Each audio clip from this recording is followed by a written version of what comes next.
Oh, you gotta watch this.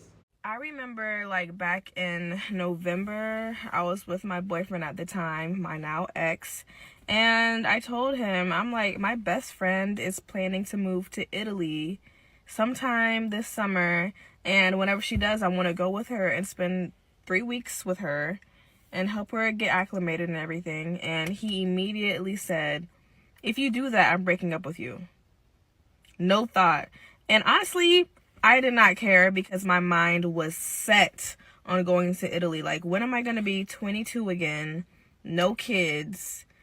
And I was like, my response was, okay, I guess I'll be single then. We got to think of today's world where relationships are a bit more complicated than they were back in the day. We always hear about these infamous girls' trips go wrong. On one hand, yes, nobody should be controlling your life. Nobody should be controlling your decisions. She's 22, right? But on the other hand, like stated before, there's a reason why her boyfriend is skeptical about this 3-week trip to Italy.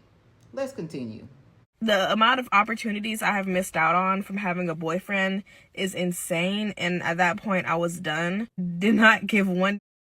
And I just came back from the 3-week trip in Italy. I'm so thankful that I was able to do that.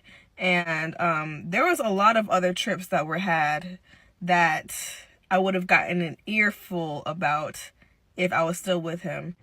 An earful. So she admitted to doing some things that her boyfriend would be highly upset about. Leaves me wondering if the things he was afraid of was valid. And those trips were literally the highlights of my life. And I almost got emotional while I was in Italy because I have missed out on so many opportunities. I'm just now starting to live my life. A lot of you guys know that. I might be going a little crazy. I don't know. But all I know is I'm so happy and I'm so content with my life right now. I'm happy every day, even when I'm having a bad day.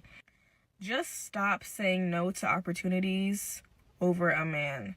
Because I promise you, if he was really meant for you, he would be like, this is a once-in-a-lifetime opportunity. You need to do this. I will literally buy my ticket and go with you. That's what my ex should have said. Oh, yeah, Isabella, we'll work this out. I'll buy my ticket. I'll visit you for at least a week, blah, blah, blah. We could have worked it out. But I'm glad it didn't work out. I mean, could she not have offered him to come down there for a week with her? Did she really want him going on that trip? She just said she's been missing out on so much by being in a relationship, right? What is it exactly is she missing out on?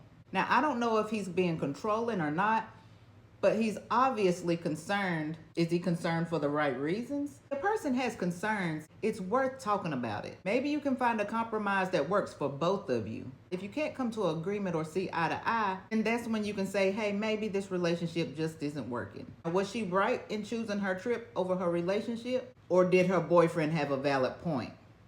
Because she seemed like she was missing out on something. If you still feel like you're missing out on something, then you don't need to be in a relationship. Let him find someone who's ready to settle down. And hopefully you find somebody in the future who's ready to settle down with you after you finish living life. So was this really about controlling someone's freedom or trying to protect the relationship? Drop your comments. Let me know what you think. Don't forget to hit that like, share, subscribe, follow. You know what to do. Let's go. I want your life. I want buy motor. I want build house. I still want to know. Tell me. What's it go? G-Wagon, all the Bentley.